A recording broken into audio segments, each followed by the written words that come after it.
Do the Democrats even exist still? I haven't heard a damn peep about them or from them lately, even over the Muskie Mill crap. No, basically not. No. The main problem for the Democrats is that the people who lead them don't know what they can do to oppose Trump without making their donors angry. So it is that the Democrats being a dead party has nothing to do with public support for them. It's possible that if another election was held right now, suddenly, the Democrats would win with Kamala or whatever. But that's not relevant. The party's what's dead, not the constituency. And the party's dead because the people who run the party are fully aware of the fact that they're beholden to the donors, but they have no idea what they can do now that it seems like the donors have just fully consolidated behind like a fascist regime.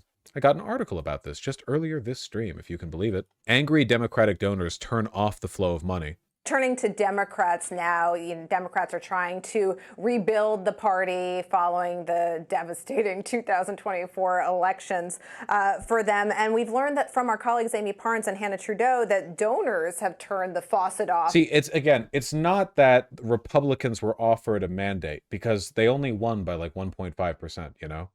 It's that following the Democrats' loss, they have no idea what to do or say. They have no idea what lines they should run with, no vision for the future. They are completely checked out. Essentially, for Democrats. How are Democrats reforming the party and addressing the concerns of donors?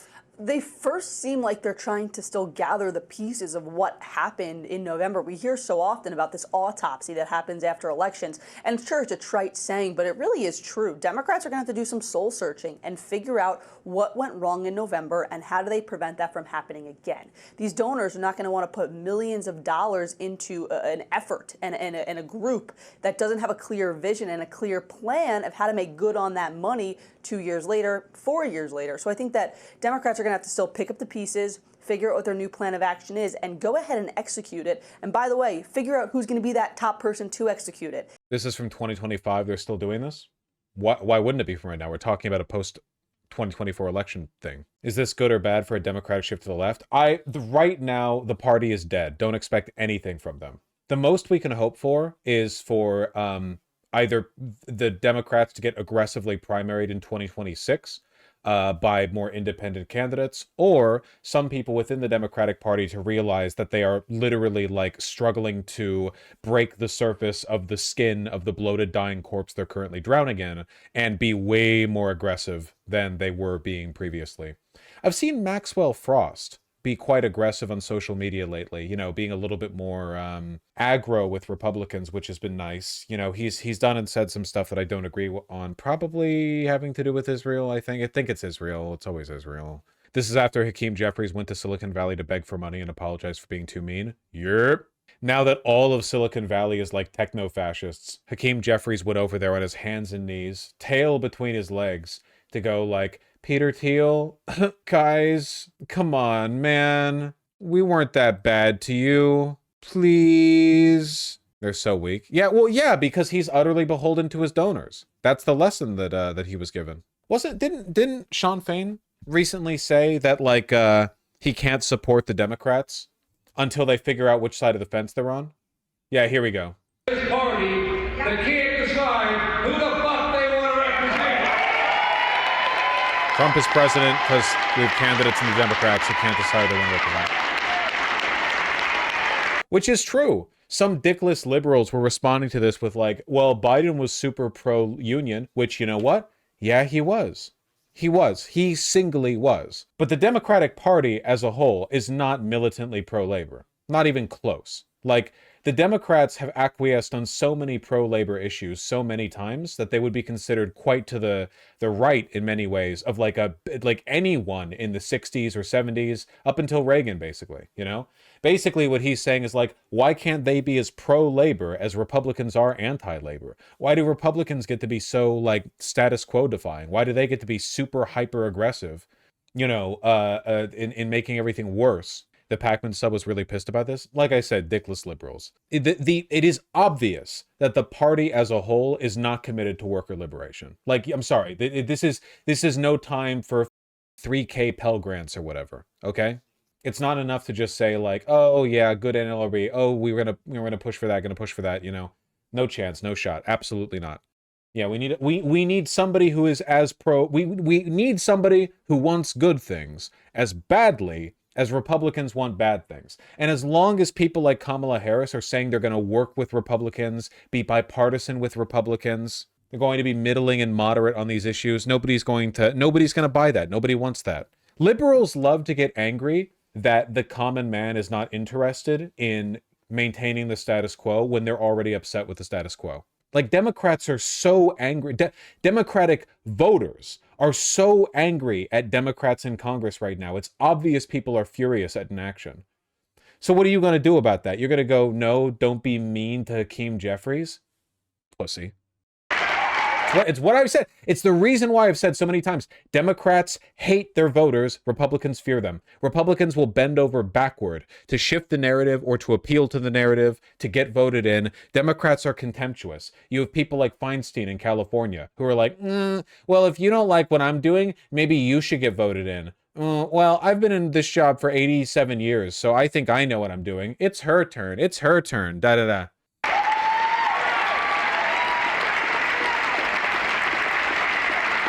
You should hate Democrats. You should hate them. You should hate them with every breath in your being. Democrats are anxious to rebuild their party on the heels of President Trump's victory in November, but they have a major problem as they try to refashion their brand. The money isn't there. Democratic donors, from bundlers to small-dollar donos, say they're still angry about the election results and uninspired by anything their side has put forward since then. I'll be blunt here. The Democratic Party is terrible, plain and simple, one major Democratic donor said. In fact, it doesn't get much worse. When it comes to ineffectiveness, that is true. Nobody could deny the fact that Republicans lap Democrats in political effectiveness. Democrats had so much money going into 2024, and they're still in debt. A second donor was equally as pointed. They want us to spend money, and for what? For no message, no organization, no forward thinking? The thing that's clear to a lot of us is that the party never really learned its lesson in 2016. They worked off the same playbook and the same ineffective strategies, and to what end? We're pretty keyed in on politics. Can you imagine how betrayed the average Democratic voter must have felt when they saw Biden at the debate and it was confirmed beyond a shadow of a doubt that he was incapable of being president, and then they watched as Democratic leadership fell in rank and said they were wrong?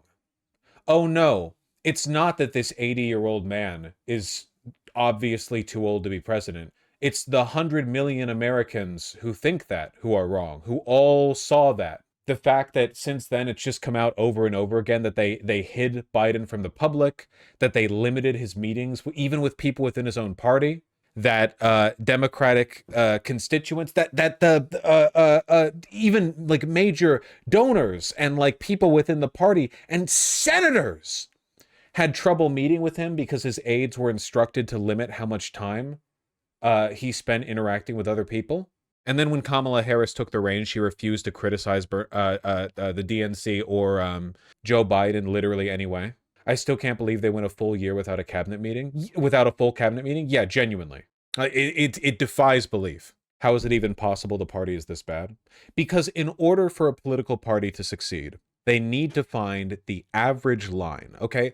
A political party is the sum of the velocity of all the forces acting on it. The way the party acts as a unit, it is the velocity that is the average velocities of all placed on it. Now, for Republicans, you've got two big groups, right? You have the voters and the donors. And you can push both of these groups in one direction, can't you? Fascism. You blend the, fascistic populist desire for radical change, anti-technocracy, dismantle the state, anti-DEI, anti-woke, white supremacist, so on, with pro-corporate messaging. They blend seamlessly. Fascists always do this. So they have a clean line.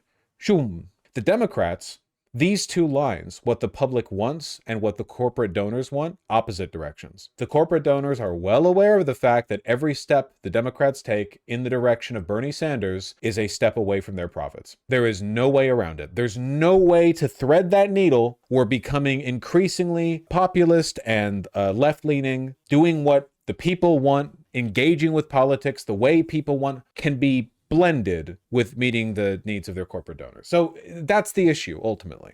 And it cannot be fixed by this DNC. Seems like a great time to bring this back out. Yes, the Kamala Harris staffers who went on Pod Save America, and they were like, yeah, I don't think we did anything wrong. I think the voters are just dumb. Which they are, but it's your job to work around that, you stupid pieces of shit. Your job is dealing with dumb people. You think the average Republican isn't dumb? Probably stupider than the average Democrat. Definitely stupider. We have the numbers. But Republicans knew how to handle them. Yeah, the Working Family Parties does good work in the Midwest, right? The Lord Grey? Man, remember when it came out? When some of those Kamala Harris campaign staffers were doing like calls and trying to raise support? They didn't even create a category to log people who were upset with Gaza. So we don't even know how many people were upset about Gaza. They just marked it as no response. Like if a person said, I don't want to support Kamala Harris because I'm upset about Gaza, they marked it as no response. Like they're so ideologically wedded to Israel, or at least to the prophets of the MIC, that they didn't even want any data because any of that data would have like revealed the size of the problem. You can't have evidence if you don't collect it. Yep. This is having a trickle-down effect, Wilson said. Grassroots donors want to see more fight and less text message requests asking for contributions. Do you think the foreign interest line for AIPAC is effective or is it too JQE? I think special interest works better. Again, AIPAC is a domestic organization. The fact that they have Israel in their name doesn't mean that they respond to Israel. They respond to the interests of their constituents, and their constituents are like Lockheed Martin and shit, you know? Fascist groups. High-level donors are less likely, the strategist said, to give when they're not sure what the plan is. There is no plan. Some have said they don't believe Democrats can win against Trump-style candidates, so they're sitting things out for now. That's grim. It's also true. I hope they get primaried so hard in 2026. If we don't see a significant upset in the makeup of the Democrats, then it's like we're so screwed, man. I will seriously consider just moving. It does feel like that would be quite the writing on the wall, because if nothing happens in 2026, nothing's going to happen in 2028 either. Literally been looking to moving to Germany or Ireland since December. Well, thankfully the far right's not surging in power in Germany either. Hey, at least the left in Germany is doing something. At least there is a left-leaning party in Germany that is doing something, huh?